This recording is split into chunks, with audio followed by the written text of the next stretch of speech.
Great. Well, I think we're good to go. So let's start with introduction. So thanks for joining, everybody. This is the next in our monthly series of security synopsis webinars. To remind everybody of the drill, this is all about where typically I interview somebody, a name from the cybersecurity industry. Really pleased to be joined by Luigi today. Luigi and I have worked a little bit together in the past, and we'll be doing a lot more here at Node 4. But Luigi, why don't you tell us about yourself? Thanks for joining from Milan, by the way. I'm pleased to say we've got an international flavor. We've got an Italian guy joining from.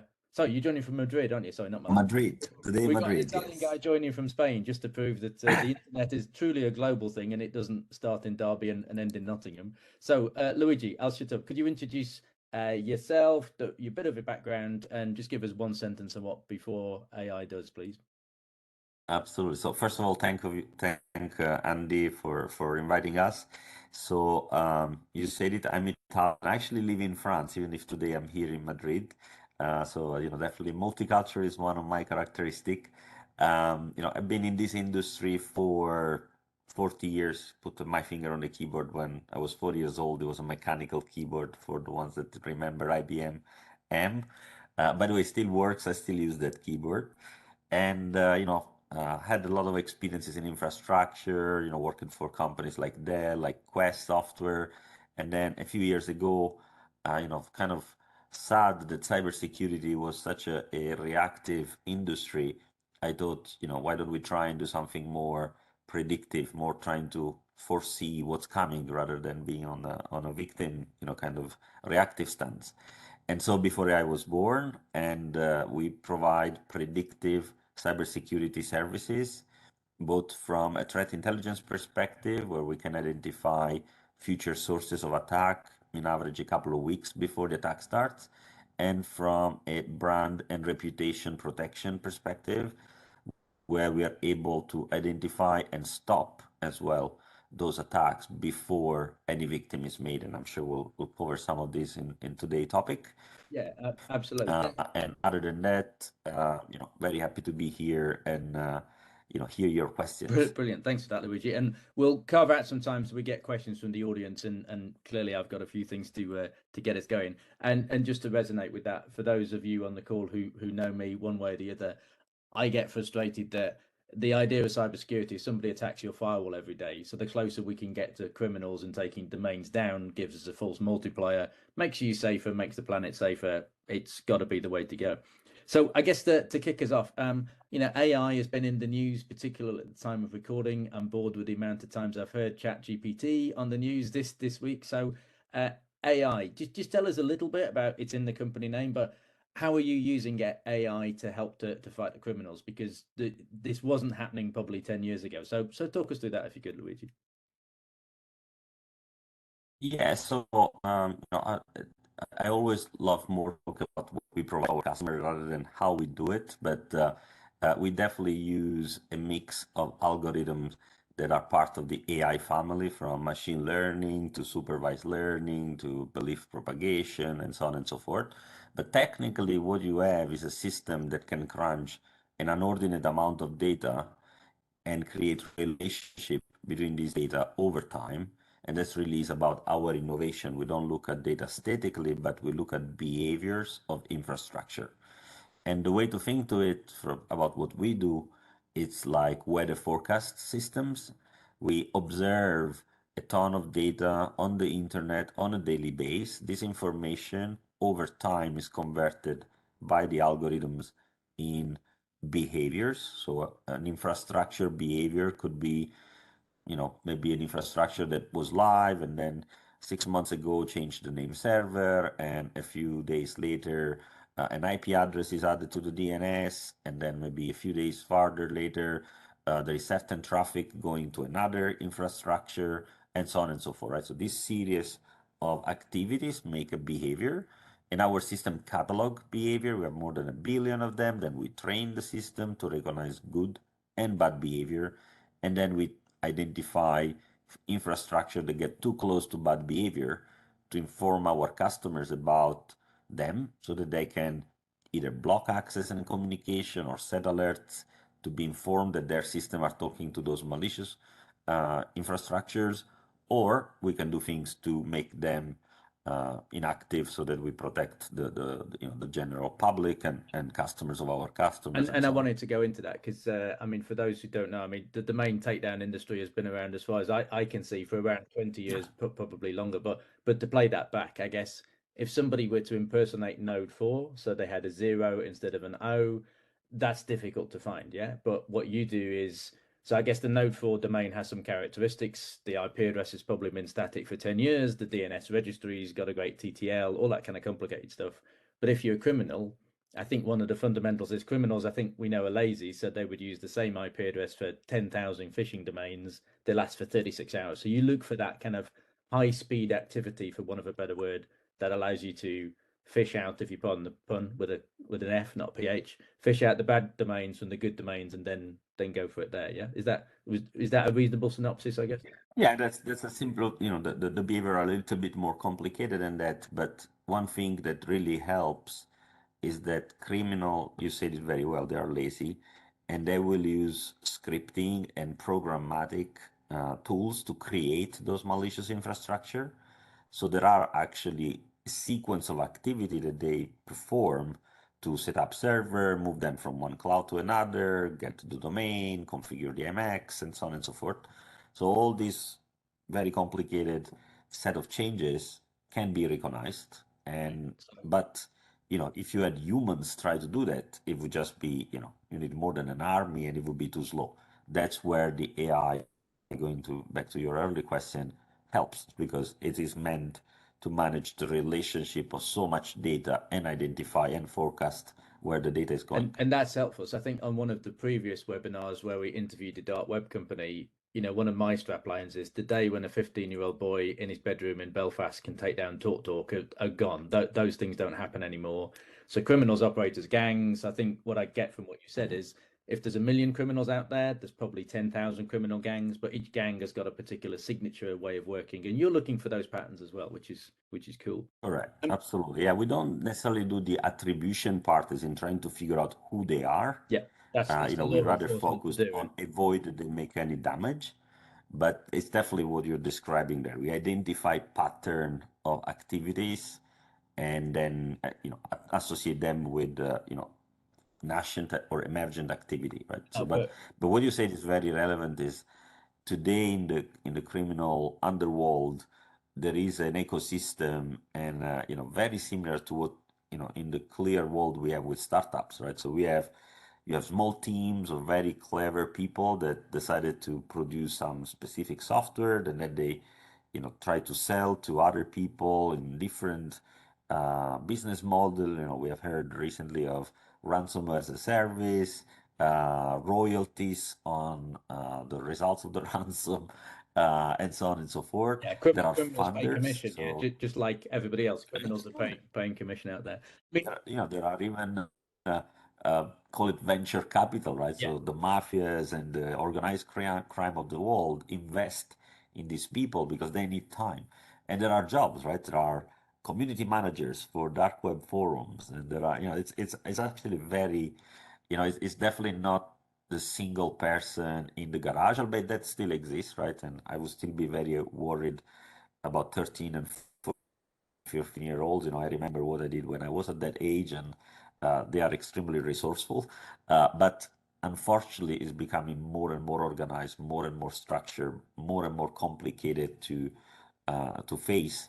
And that's why we are so happy when we expose those malicious infrastructure, and we know how much time and effort and resources have gone into it, and they are made unuseful. For example, if we publish the data on VirusTotal, then there is obviously we're making their life very, very miserable, and yeah. that's kind of It's the fun part of it's the job. about suffocating the oxygen from the criminal fire. I mean, help me with one thing, Yeah. Luigi. So when I've in my days in telco tried to get people to take domains down, the conversation around false positives is always there.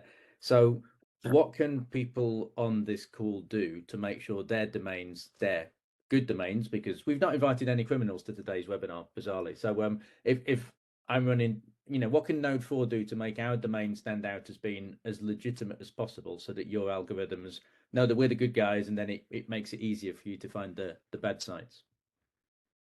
Yeah, I mean, you don't have to do much because the system will, identify that as benign. It's actually one of the things we are most proud of is our false positive rate is less than 0.05%. It means that on 10,000 prediction, only 5 will be wrong.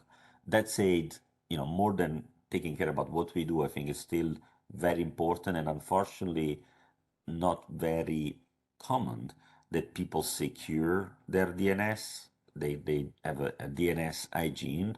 So from simple things like DNSSEC and TLS certificates from reputable sources to the more advanced that I strongly really recommend DMARC, SPF, and BIMI. BIMI is this new Yeah. standard where you can associate a logo with a domain, and that logo will show up in mail systems so that you can basically certify that that email is coming from the It's original like a source. watermark, for want of a better word. Exactly, And exactly.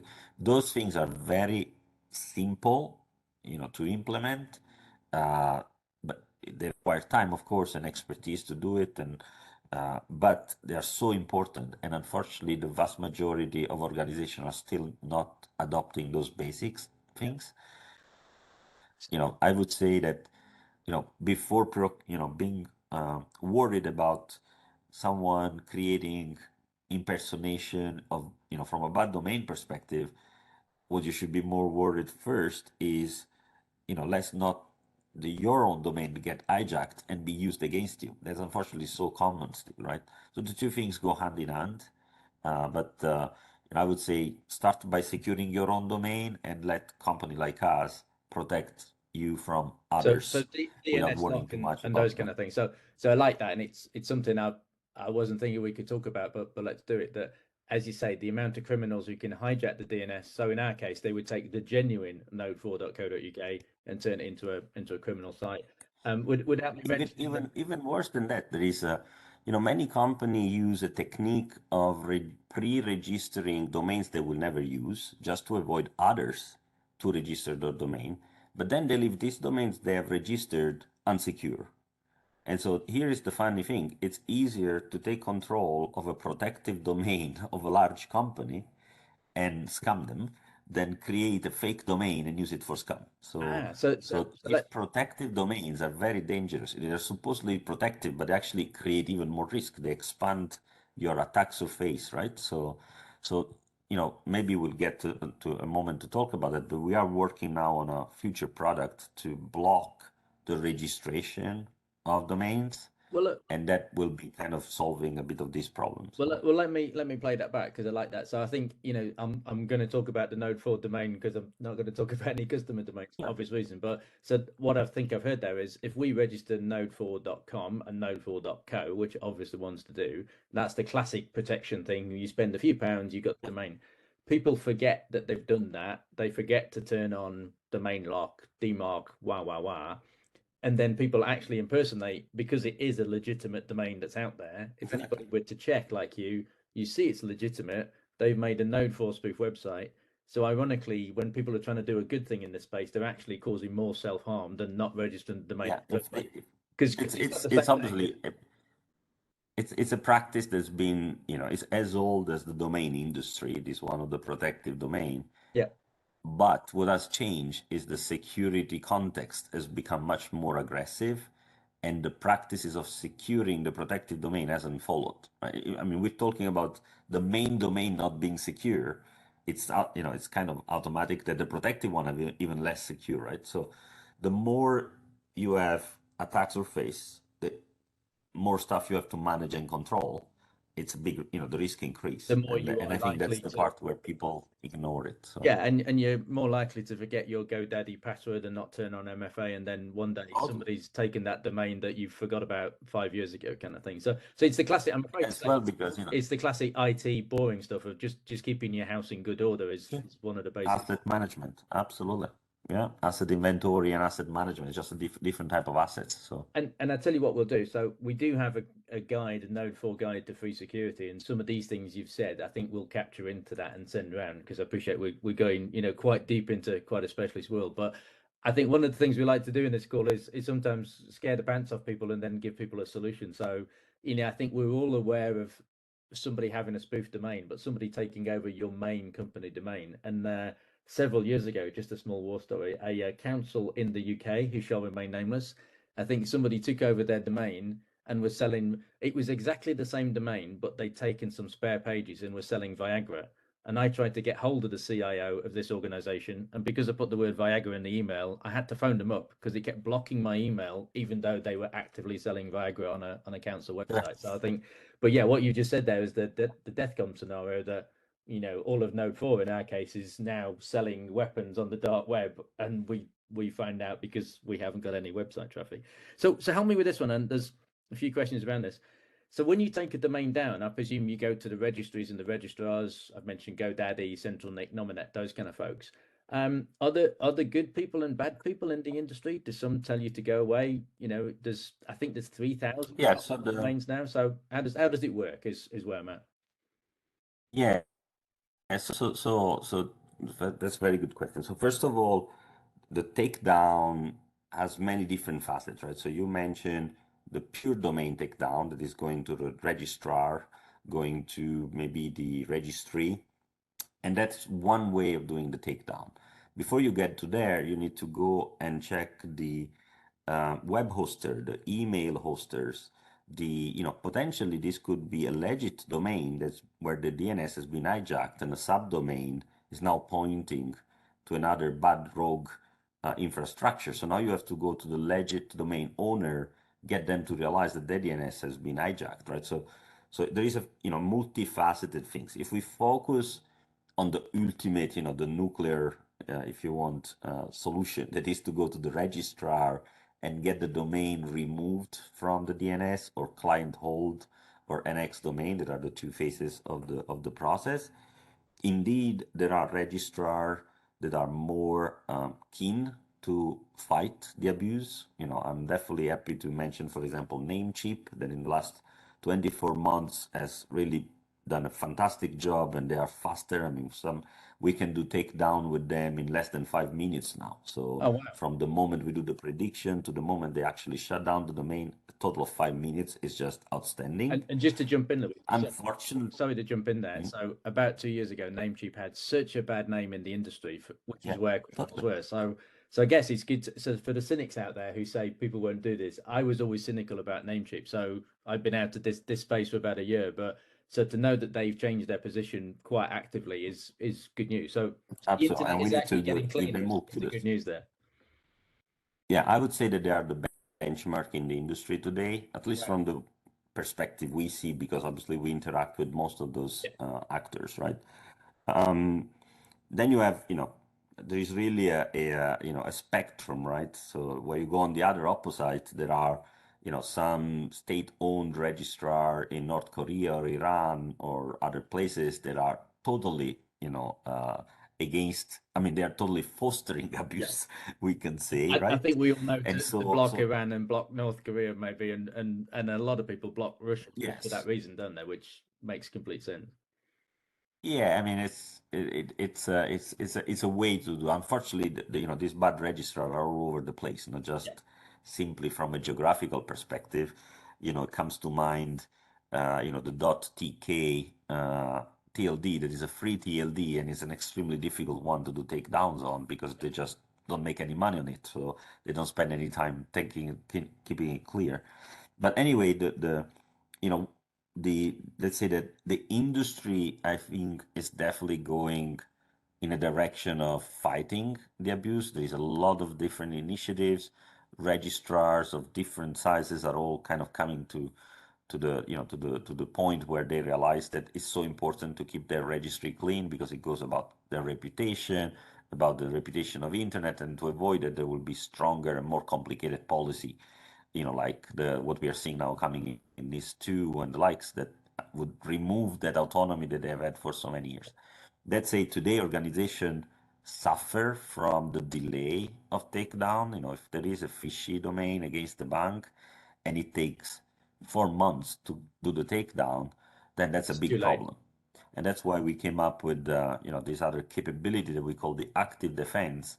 Active defense is a network of goodwill, if you want, where we inform partners like Quad9 DNS, like VirusTotal, like many other big names in the industry, Google, Microsoft, and so on, and they use our input to block access to those malicious domain.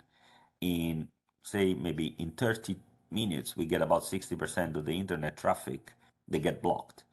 And so now what's happening is that fishy domain that impersonates a bank gets in your mailbox, you are distracted, so you click on it, but nothing happens because you get the red screen from Chrome saying, this is a fishy domain, or you get the blue one, right? And here is where really our power of predicting future attack and informing those players before the attack starts, right, really shine, right? Of course, in the back end, we're still doing the takedown, and eventually we get the domain disabled completely, because there is the other 40% of internet is still unfortunately reaching it.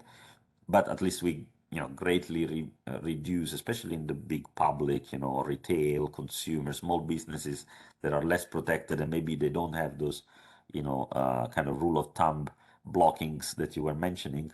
We're still covering them. So that's that. I would say that the industry is improving, but we still need this type of capability for some time before it's totally abuse proof. And that's great news. If I to show you my notes, I was going to say, do you interface with people like Quad9? So I think you've answered that one straight away. So for the benefit of those on the call, if you've not heard me talk about this before, so Quad9 and Quad1 are DNS services. We encourage all customers to point their DNS to Quad9. It's a thing we're working on as well. So as Luigi said, it's great that you're giving the data on the bad domains, the bad guys and girls, to people like Quad9. What we found, and I found personally, is criminals actually use Quad9 and they see when their domain's been blocked. They then stop their phishing campaign and go somewhere else. So this is always going to be a game of whack-a-mole. But yeah, again, for the cynics out there, I think when I've talked about this subject over maybe the past 6 years, the conversation was the registries and registrars will never take bad domains down. They're making too much money. Namecheap, as you say, were a name that had a bad reputation. So I think so far we've learned that that's changed and they are doing it. But I think the power of Quad9 and Quad1 to let the criminals know that they've been found out. It's like you've told the criminals that the police know you live at number 27 Acacia Avenue. You moved to number 38 Acacia Avenue, but at least it's, as you say, it's forcing the criminals on. So that's great. Tell me about And it's making their life more miserable as well, right? So because exactly. they have to invest time and resources, and these people, they search the path of least friction. So anything you can do to make their life a little bit harder will keep them away from you. No, totally. And I want to ask you a difficult question around that on behalf of the industry in a second. But I guess one other thing I want to touch on is the dark web. So I think a few webinars ago, we interviewed one of our partners who's deep in the dark web. So you do well indexing these things in the web that we all know and love. But is the dark web a space you get into? Is that somewhere you're thinking of going, or is it just technologically Not too different? Yeah, not directly, because for us dark web means the attack is really close to happen, if not happened already. So it is really not aligned with our pre-crime capability. But we do have a new capability that is kind of connected, as in we have the ability to see the future attack forming, we can, by monitoring those infrastructure, identify, for example, where a phishing kit is being loaded on a server. And as it's being deployed, we can actually look at how the phishing kit is made. And without going into much details, otherwise we let the people know how to prevent it. But basically, we can find a way to collect the information the phishing kit is collecting, and then turn it over to the right owners, maybe the bank that has had one of their customer living on that phishing kit, a credit card, so that they can do something about it. And so in this process, we have access to Telegram channel, we have access to some dark forum where the phishing kit are pushing the data, and so on and so forth, right? So we don't, I would say it's not the primary source of data for our pre-crime, but it's a place where we monitor to complete the product. Right. So I guess if I gave a recommendation there, it would be working with people who understand the dark web, which clearly we've talked about in previous webinars, Totally. and working with domain takedown. It almost sounds like one is the satellite to forecast the weather, and you're the weather radar. You know the cloud's about to come over in the next few days, and dark web is about getting 100 days further out. When as you say, criminals are starting to think about stuff. I think a theme we're getting from these webinars is, and a theme obviously I love, is that this is very much about not dealing with the attacks on 0 day when they're coming to you. It's that there's enough intelligence out there on the internet if we know the right people to look to see when something's happening, as you say, T minus 10 days, T minus 50, T minus 100 days before. So at the risk of quoting Tom I mean, Cruise in Minority Report, you touch on one. free crime. You touch on one of my pet peeve, right? So I think one of the problem of the industry is that we have done a bit of guardrail to guardrail, right? So a few years ago, it was all about prevention, firewall, and so on and so forth. Now everybody's about assume breach, detect, respond, be resilient, and then they don't do anything for prevention and preparation. I think that we need to strike a balance. Yeah. The detection response is extremely important. Not everything can be prevented and predicted, but if we can do more prediction and preemption, then we let the people that do detection and response work better because we remove a lot of activities that could be eliminated from the risk profile of the company so that they focus on the one that cannot be prevented, and there will be less false positive, and they will be more effective, and they will not need to be challenged by resource because the amount of volume will be smaller that they need to analyze as well. So I think that balance at the moment is totally off, all toward detection and response, and we hope to bring a little bit more weight on prediction and preemption. No, totally. And just to jump in, I'll remind everybody on the call to think about some questions because I do want to open this up for the floor. I suddenly remember after half an hour, I'm getting so into talking to Luigi that other people will want to ask questions. But while people are thinking about that, yeah, it's exactly that. We used to fight fires and now we get into fire prevention. We used to deal with heart attacks and now we get into looking after your heart. Yeah, in cyber, we just seem to run for the defibrillator, which is the firewall every day. And yeah, so it's good to hear we're all driving in the same direction. We have fantastic firefighters in cybersecurity. I mean, there's people that are really, really good into do detection and then do things to mitigate it, right? I just don't think organization like fires at all. And maybe we should do more to avoid the fire to start with. I mean, I'm allowed to say this being a techie myself, like you. I think we all love a bit of adrenaline, and once you've used all of your adrenaline up, you realise this is a marathon, not a sprint. Then you wish you hadn't got into the adrenaline game. But I think sometimes it can be fun dealing with that crisis, and dealing with a crisis every day, as we all know, is not fun. So no, that's cool. One thing I wanted. Let's confine that into red and blue teaming Yeah. exercises then. Yeah, then we can have simulated fun. I mean, a stat I heard some years ago was that the credit card, the HTTPS thing, not credit card, padlock. So I used to always tell my mum that if she went to a website with a padlock, it was safe. I think we now know, and it's coming back to one of your earlier points, that there are more criminals using SSL and HTTPS, i.e., the padlock, than legitimate sites. So back to your point about how you find legitimacy, I think we're there, but how do we encourage people to do that? Because it really annoys me that I still find customers, I still find legitimate websites where they haven't turned those things on. So actually, I've told my mother to always look for the padlock. Now that more criminals are using it than legitimate businesses, I've had to tell her the opposite, and she's like, "Will you not make your mind up? What's going on with the internet?" So how do we Yeah, I how mean, do we get them to do the basics? I guess is the question again. yeah, I mean, it's really about cyber awareness, isn't it? I mean, it's unfortunately this is just thing that need to be repeated over and over and over again. Of course, there are things that can be automated. There is also in some cases legislation. Last year, for example, the SEC, imposed to boards of public company to basically be responsible for cybersecurity. And that means that they need to, the board is now going to ask difficult questions to the CEO and the CISOs, and hence they'll be more attentive, right? So if you take this down at a lower level, there are fantastic resources like the GCA, so Global Cyber Alliance Small Business Toolkit, that give those very good, best practices to follow. And I think, we just have to communicate more on it. There is this the month of October where there's the Cyber Awareness Month.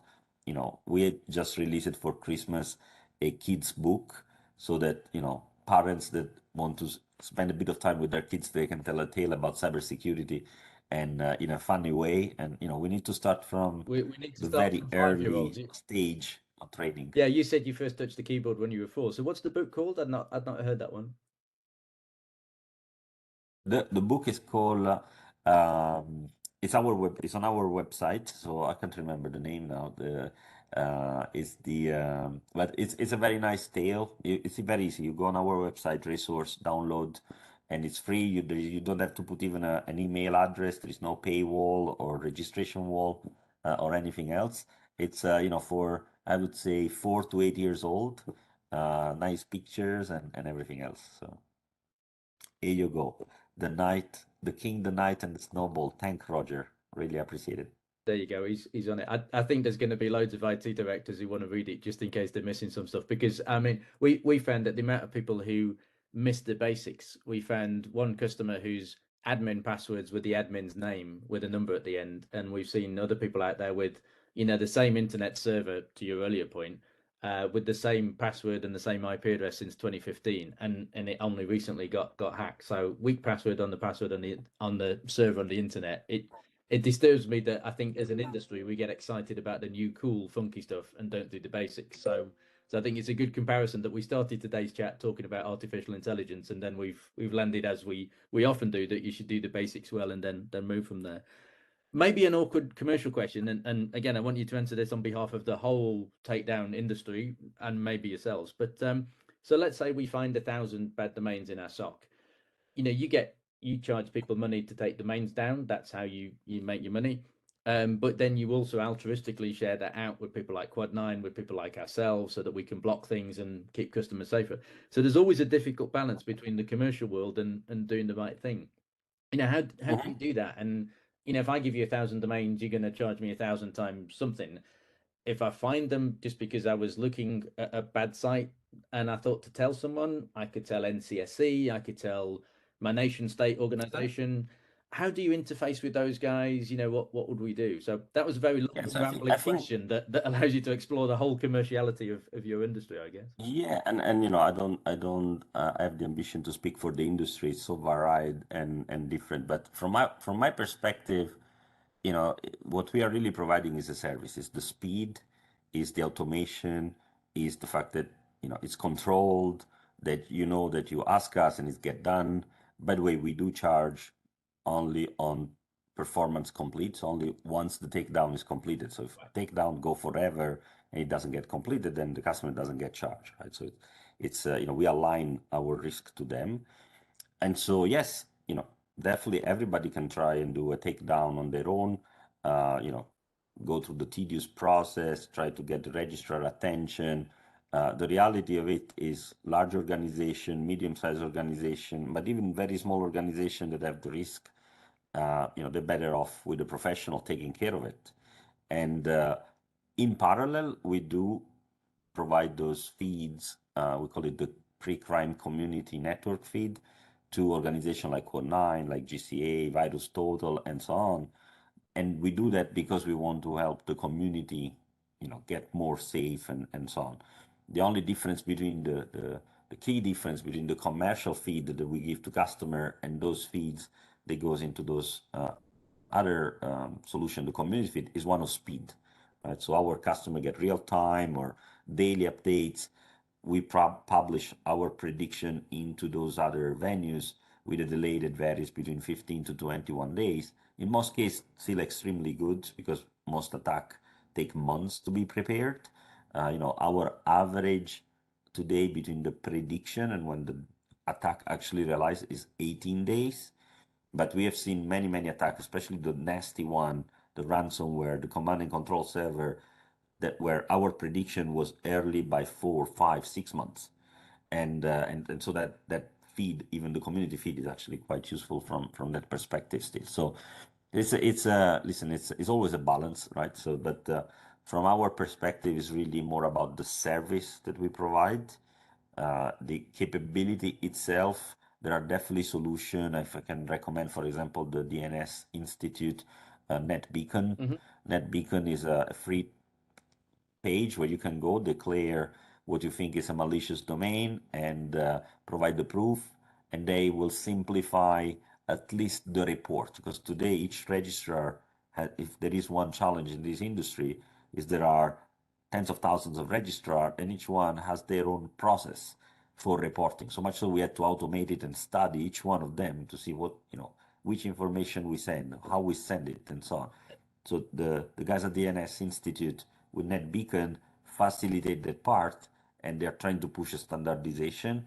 and we're very much in support and work with them to as much as we can to help, and that at least is just one step easier than do it completely manual going to the register. You have to, first of all, nearly no one know how to find the registrar, Yeah, it's and you tell me have to go about it. into the Yeah. WUIs, and we know how messy the WUIs data is since a few years, right? So it's really a tedious and complicated and nasty process, this one of the takedown. And so what we do is charging the simplicity of it that we create. So I think if there was a strap line here, and this is probably from English TV, this is the "Don't try this at home" message. So I think the message is, Yeah. come to us No, if no, you're no, looking no. for a It customer. should be. We come to you. But and I guess so. So the DNS Institute is some guys. So that was the one founded by GoDaddy and that kind of team, wasn't it? And as you say, is very No, it's actually an organization. I mean, of course, they have many members, but Graham Bounton is kind of the leader that's the guy. of the DNS Abuse Institute. That's the name. Cool. So that's one which we're planning to connect to. So I guess the big message there is when you take a domain down, I guess it's a bit like threat feeds where you can pay for a threat feed that's instantaneous, but then after a month, it's out there in the free market. That we know that when you do something, there's the right ripples across the internet. You share it with the right people. I think one of the things we obsessed about is NCSC got 127,000 domains taken down in the UK, I think last year. So where's your interface with law enforcement? Because you said all the right names there. So I think what I get from what you said is you have a commercial business to take domains down, as do lots of other people. We're working with you guys. You then share it with the right altruistic community to make sure the criminals are even more chased down, which is brilliant.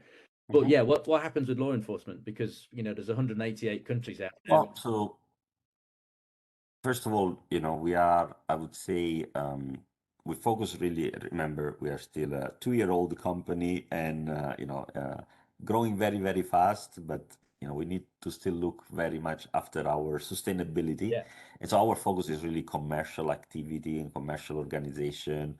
We work with banks, we work with large manufacturing providers and so on and so forth, medium businesses, small businesses, all of them. But, we need to have how to say, a revenue source to sustain ourselves and yeah, keep investing in this technology. So law enforcement, we have had conversation, and if they come to us and they want some information, we may share through the community. Sometimes they engage us more from a commercial discussion. I cannot say that I'm a fan of them because, as you know, public procurement is not exactly compatible with a small company trying to grow. But we are very open. I was in Israel in November at the Homeland and Security event where there were a lot of law enforcement agency, met Europol recently at another event with the European Union, got in touch last year with NCSC. So I wouldn't say that that's our business or that we are focusing on it, but when we can help, we will yeah. definitely do, and we And I interface with think them I very think I've well. just given myself an action on this call, which is part of what it's all about. I mean, it would be unfair to ask an Italian guy who lives in France, who's currently in Spain, to interface with NCSC in the UK, whereas that's kind of my job. So I guess as a partnership, Node 4 SOC telling the UK authorities, you dealing with the French authorities, I think is the way to get into this global game. So that's brilliant. And that Um, would be very welcome. I think we've been talking and we've taken a few questions from the floor, which I've thrown in, and we've 40 minutes has flown by, Luigi, as it always does. So Wow. that was brilliant. So unless there's any closing thoughts, I mean, it's the question that you haven't been asked, I guess. If there was a question, one thing you could share with the audience in this space, I think you've been very thorough and very honest. So thanks for that. But are there any closing thoughts or recommendations before we say thanks and advertise the next webinar? Yeah, I would say, watch this space because we are working on some exciting new capabilities. We'll wait for that we launch it before announcing it, but the objective being going always earlier, right? So we do pre-crime, we do active defense. We're trying to do something even before the criminal even starting to prepare their infrastructure. And I think, if I can give an encouragement in your cybersecurity practice, try to balance more prediction, prevention, preparation, and not stay too much into detection and response. Because when you say detection response, you're really a victim. You're Yeah, waiting for it's too something late. to happen Yeah, to do something you're about it. preaching to the converted. For those who've heard our proper sales chat, we talk about prepare, defend, and respond, and it's all about getting into prepare, which Absolutely. is why you're here. Totally. One last Totally. question from, I think Roger just asked a question I saw flash by that said, have you had any success with working with UK public sector? And I'm going to answer that for you, which is I think we're about to be your UK exclusive partner, which means the success will be down to us rather than you. So I think Roger's question is not yet, but by the time 2023 is over, the plan is that Luigi's We success definitely with haven't UK focused on it, buying but us. we haven't focused on it, and we count greatly on the might of Node 4 to spread the world and the capability in UK as well. So Enthusiasm as opposed we to might. mostly We love focused at the enthusiasm, moment in but yeah. good, I good. think It's a good partnership, and we're definitely looking forward to it. So. and I think good question, Roger. And I think, as Luigi said, a 2-year-old company using AI to deal with an industry which I've certainly touched in the past and has been 20 years old, I think I've certainly learned things from today's call. So if anybody on the call says they haven't learned something, I thought I was an expert at this space. So you've proved me I'm a year out of date at least, Luigi. So look, thanks again. That was great. Thanks for your candor. We'll probably invite you back before 2023 is over to see how much things have changed, because this is clearly a much faster moving Absolutely. sector than maybe Totally. I'd first thought. So thanks, Luigi. Thanks everybody who's tuned in, and those of you who are going to be watching the video later.